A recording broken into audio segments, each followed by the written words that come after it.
आप सभी विद्यार्थी का स्वागत है आपके अपने चैनल AK क्लासेस में। तो आज के इस क्लास में हम लोग पढ़ने वाले हैं 30 VVI ऑब्जेक्टिव क्वेश्चन संस्कृत का, जो कि फाइनल बोर्ड परीक्षा 2026 के लिए यह 30 अति महत्वपूर्ण किताब से गेस किया गया प्रश्न है और ख़ास कर कक्षा 10वीं के छात्र के लिए यह मोस्ट इम्पोर्टेंट क्वेश्चन है। 30 ऑब्जेक्टिव क्वेश्चन जो कि ये स्पेशल क्लास होगा कक्षा 10वीं के छात्रों के लिए, और यह सभी क्वेश्चन आपके फाइनल बोर्ड परीक्षाओं में कई बार पूछा जा चुका है। तो यह 30 VVI ऑब्जेक्टिव क्वेश्चन को जरूर पढ़ लीजिएगा अगर फाइनल बोर्ड परीक्षाओं में अच्छे मार्क्स चाह रहे हैं, तो इस क्लास को मिस मत कीजिएगा। अगर यह 30 ऑब्जेक्टिव क्वेश्चन कर लेते हैं तो आपके फाइनल बोर्ड परीक्षा 2026 के पेपर में बहुत सारा प्रश्न देखने को मिलेगा। 100% गारंटी है, क्योंकि इन टाइप के प्रश्न आपके पेपर में पूछे जाते हैं। तो चलिए आज का क्लास स्टार्ट करते हैं और यह 30 महत्वपूर्ण ऑब्जेक्टिव क्वेश्चन को पढ़ लेते हैं हम लोग बारीकी तरीके से। उससे पहले आप सभी विद्यार्थी से एक रिक्वेस्ट है कि आप सभी विद्यार्थी अगर चैनल पर नए आए हैं तो इस चैनल को सब्सक्राइब भी कर लीजिए और वीडियो को लाइक करके अपने दोस्तों के पास इस वीडियो को जरूर शेयर कर दीजिएगा, ताकि आपके दोस्त भी यह 30 महत्वपूर्ण ऑब्जेक्टिव क्वेश्चन को कर पाए और उनका भी फाइनल बोर्ड परीक्षा की अच्छे तरीके से तैयारी हो पाए। अगर आप सभी विद्यार्थी को PDF चाहिए तो आप सभी विद्यार्थी को इस चैनल को डिस्क्रिप्शन बॉक्स में जाइए और फ्री में PDF डाउनलोड कर लीजिए। आप सभी विद्यार्थी व्हाट्सएप ग्रुप का लिंक दिया हुआ है, तो आप सभी विद्यार्थी उसे फॉलो करके व्हाट्सएप ग्रुप में PDF डाला गया है, आप सभी विद्यार्थी उसे जुड़कर जरूर PDF डाउनलोड कर लीजिएगा। तो चलिए यह 30 महत्वपूर्ण ऑब्जेक्टिव क्वेश्चन को हम लोग पढ़ते हैं बारीकी तरीके से। तो फर्स्ट नंबर क्वेश्चन में आपसे पूछा गया है कि उपनिषद के रचनाकार कौन है। यही VVI इंपॉर्टेंट क्वेश्चन है, आपके फाइनल बोर्ड परीक्षा में पूछा जाता है। तो उपनिषद के रचनाकार कौन है, तो उपनिषद के रचनाकार महर्षि वेद व्यास है। 1 का राइट आंसर C वाला होगा, महर्षि वेद व्यास है उपनिषद के रचनाकार। नेक्स्ट नंबर क्वेश्चन की तरफ चलते हैं। 2 नंबर क्वेश्चन में पूछा है कि मंगलम पाठ के रचनाकार कौन है। तो मंगलम पाठ के रचनाकार कौन है, तो मंगलम पाठ के रचनाकार महर्षि वेद व्यास है। 2 का राइट आंसर C वाला होगा, महर्षि वेद व्यास है मंगलम पाठ के रचनाकार। नेक्स्ट नंबर क्वेश्चन है 3 नंबर क्वेश्चन में पूछा है कि मंगलम पाठ के में कितने मंत्र है। तो मंगलम पाठ में कितने मंत्र संकलित है या कितने मंत्र है, तो टोटल 5 मंत्र है। 3 का राइट आंसर C वाला होगा, 5 मंत्र है। और यह सभी VVI इंपॉर्टेंट क्वेश्चन है, तो प्लीज़ आज का क्लास स्पेशल होने वाला है, तो आप सभी विद्यार्थी यह 30 ऑब्जेक्टिव क्वेश्चन को बारीकी तरीके से जरूर पढ़ लीजिएगा। नेक्स्ट नंबर क्वेश्चन है 4 नंबर कि अणु से भी छोटा कौन है। तो अणु से भी छोटा कौन है, तो अणु से भी छोटा आत्मा है। 4 का राइट आंसर B वाला होगा, आत्मा है। नेक्स्ट नंबर क्वेश्चन है 5 नंबर कि किसकी जय होती है। तो किसकी जय होती है, तो सत्य की जय होती है। 5 का राइट आंसर A वाला होगा, सत्य की जय होती है और असत्य का जय नहीं होती है।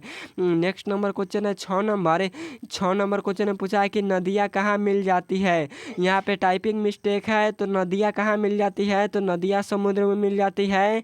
6 का राइट आंसर C होगा, नदियाँ समुद्र में मिल जाती है। और नदियाँ समुद्र में कैसे मिलती है, तो अपना नाम और रूप दोनों को छोड़कर, क्या छोड़कर, तो अपना नाम और रूप दोनों को छोड़कर नदियाँ समुद्र में मिल जाती है। तो यह क्वेश्चन आता है आपके पेपर में, आप लोग इसे याद रखेंगे। नेक्स्ट नंबर क्वेश्चन है 7 नंबर कि मनुष्य के हृदय रूपी गुफा में कौन बंद है।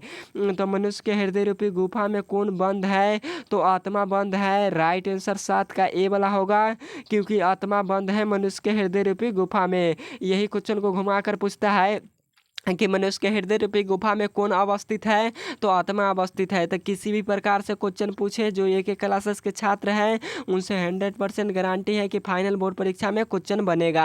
8 नंबर क्वेश्चन में पूछा है कि विद्वान अपना नाम छोड़कर किस में मिल जाता है। तो विद्वान अपने नाम छोड़कर किस में मिल जाता है, तो परमात्मा में मिल जाता है। राइट आंसर 8 का C होगा, परमात्मा में मिल जाता है यानी ईश्वर में।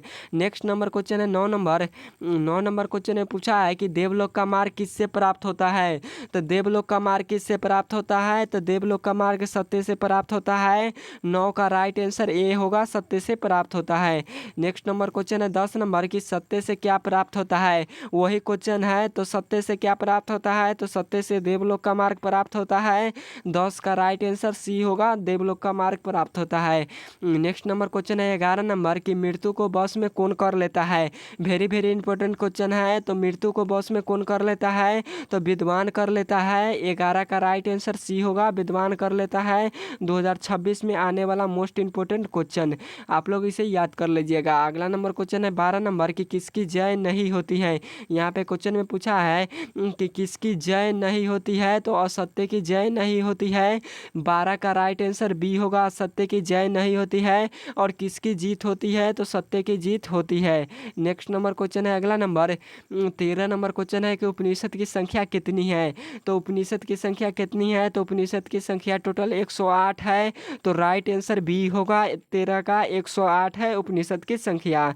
नेक्स्ट नेक्स्ट नंबर क्वेश्चन में पूछा गया है 14 नंबर में कि उपनिषद में किसकी महिमा का वर्णन किया गया है। तो उपनिषद में किसकी महिमा का वर्णन किया गया है, तो परमात्मा की महिमा का वर्णन किया गया है। 14 का राइट आंसर डी होगा। 2026 के पेपर में मोस्ट इंपोर्टेंट क्वेश्चन आएगा। अगला नंबर क्वेश्चन है 15 नंबर कि सत्य का मुंह किससे ढका है। तो सत्य का मुंह किससे ढका है, तो सत्य का मुंह हिरण्य पात्र से ढका है। 15 का राइट आंसर डी होगा, हिरण्य पात्र से ढका है। 100% गारंटी के साथ बोल रहे हैं, यह क्वेश्चन आपके पेपर में आएगा। अगला नंबर क्वेश्चन है 16 नंबर।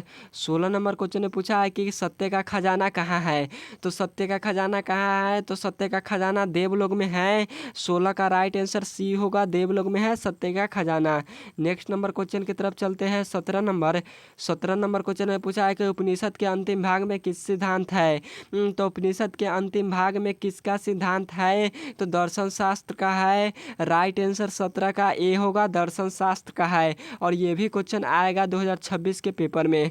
नेक्स्ट नंबर क्वेश्चन की तरफ चलते हैं। अगला नंबर 18 नंबर क्वेश्चन में आपसे काफ़ी ज़्यादा इंपॉर्टेंट क्वेश्चन है, पूछता है आपके पेपर में कि ऋषि लोग देवलोक को प्राप्त करने के लिए कौन सा मार्ग अपनाते हैं। यहाँ पे टाइपिंग मिस्टेक है, तो ऋषि लोग देवलोक को प्राप्त करने के लिए कौन सा मार्ग अपनाते हैं, तो सत्य का मार्ग अपनाते हैं। 18 का राइट आंसर बी होगा, सत्य का मार्ग अपनाते हैं।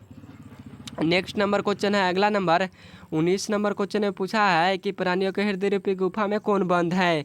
तो प्राणियों के हृदय रूपी गुफा में कौन बंद है, तो आत्मा बंद है। 19 का राइट आंसर डी होगा, आत्मा बंद है। तो आप लोग इसे याद कर लीजिएगा, यही क्वेश्चन सभी आते हैं आपके पेपर में, तो 2026 में भी आएगा, तो प्लीज़ ज़रूर याद कर लीजिएगा। नेक्स्ट नंबर क्वेश्चन है 30 नंबर की नदियाँ क्या छोड़कर समुद्र में मिल जाती है। तो नदियाँ क्या छोड़कर समुद्र में मिल जाते हैं, तो नदियाँ अपने नाम और रूप दोनों को छोड़कर समुद्र में मिल जाते हैं। तो राइट आंसर 20 का सी वाला होगा, नाम और रूप दोनों को छोड़कर। नेक्स्ट नंबर क्वेश्चन है 21 नंबर की सत्य धर्म के लिए किसको हटा देना चाहिए। तो सत्य धर्म के लिए किसको हटा देना चाहिए, तो हिरण्य पात्र को हटा देना चाहिए। 21 का राइट आंसर डी वाला होगा, हिरण्य पात्र को हटा देना चाहिए। 22 नंबर क्वेश्चन है कि साधक पुरुष किसको पार कर लेता है। तो साधक पुरुष किसको पार कर लेता है, तो साधक पुरुष सत्य मृत्यु को पार कर लेता है। किसको पार कर लेता है, तो साधक पुरुष मृत्यु को पार कर लेता है। 22 का राइट आंसर ए होगा, मृत्यु को। नेक्स्ट नंबर क्वेश्चन है 23 नंबर की ईश्वर क्या है। तो ईश्वर क्या है, तो ईश्वर सत्य का खजाना है। राइट आंसर 23 का ए होगा, सत्य का खजाना है। नेक्स्ट नंबर क्वेश्चन है 24 नंबर की किनकी महिमा का गायन हुआ है। तो किनकी महिमा का गायन हुआ है, तो परमात्माओं के महिमा का गायन हुआ है। 24 का राइट आंसर डी होगा, परमात्माओं के महिमा का गायन हुआ है। अगला नंबर क्वेश्चन है 25 नंबर की यह संपूर्ण संसार किसके द्वारा अनुशासित है। तो यह संपूर्ण संसार किसके द्वारा चलता है, यानी किसके द्वारा अनुशासित है, तो परमात्माओं के द्वारा है। 25 का राइट आंसर बी होगा, परमात्माओं के द्वारा। और यह क्वेश्चन आपका गारंटी देते हैं कि 2026 के पेपर में हूबहू देखने को यही क्वेश्चन मिलेगा। नेक्स्ट नंबर क्वेश्चन है 26 नंबर कि किसे बस में नहीं किया जा सकता है। तो किसे बस में नहीं किया जा सकता है, तो आत्मा को बस में नहीं किया जा सकता है। 26 का राइट आंसर ए होगा, आत्मा को बस में नहीं किया जा सकता है। 27 नंबर क्वेश्चन है कि पाटलिपुत्र पटना के नाम से कब से प्रसिद्ध हुआ। तो पाटलिपुत्र पटना के नाम से कब से प्रसिद्ध हुआ, तो यह मध्यकाल में हुआ था। 27 का राइट आंसर सी होगा, मध्यकाल में हुआ था। वेरी वेरी इंपॉर्टेंट क्वेश्चन है। 28 नंबर क्वेश्चन है कि पाटलिपुत्र किस नदी के किनारे बसा है। तो पाटलिपुत्र किस नदी के किनारे बसा है, तो यह गंगा नदी के किनारे बसा है। 28 का राइट आंसर ए होगा, गंगा नदी के किनारे। और पटना किस नदी के किनारे बसा है, तो पटना भी हमारा गंगा नदी के किनारे बसा है। नेक्स्ट नंबर क्वेश्चन है 29 नंबर की पाटलिपुत्र के किस दिशा में गंगा नदी बहती है। 2026 में आएगा ये भी क्वेश्चन। तो पाटलिपुत्र के किस दिशा में गंगा नदी बहती है, है तो यह उत्तर दिशा में बहती है। किस दिशा में? तो उत्तर दिशा में 29 का राइट आंसर डी वाला हो, सॉरी ए वाला होगा। 29 का राइट आंसर ए होगा, उत्तर दिशा में बहती है। नेक्स्ट नंबर क्वेश्चन है, अगला नंबर 30 नंबर क्वेश्चन है कि पटना का इतिहास कितना वर्ष पुराना है। यह क्वेश्चन हम आपको बार बार बता चुके हैं, तो इसका आंसर आप सभी विद्यार्थी कमेंट बॉक्स में बताइएगा कि इसका आंसर क्या होगा। और आज का क्लास कैसा लगा ये भी कमेंट बॉक्स में बताइएगा। और यह 30 महत्वपूर्ण ऑब्जेक्टिव क्वेश्चन अगर आप सभी विद्यार्थी नहीं किए हैं तो अभी जाकर यह 30 संस्कृत का महत्वपूर्ण ऑब्जेक्टिव कर लीजिए, क्योंकि 2026 के पेपर में हूबहू बहुत सारा प्रश्न देखने को मिलेगा। सिर्फ इसी वीडियो से, सिर्फ एक वीडियो से बहुत सारा प्रश्न देखने को मिलेगा, यह 30 ऑब्जेक्टिव में से ही। तो आप लोग जाकर जरूर कर लीजिएगा। तो ओके बाय। आज का क्लास कैसा लगा जरूर बताइएगा कमेंट बॉक्स में। बाय।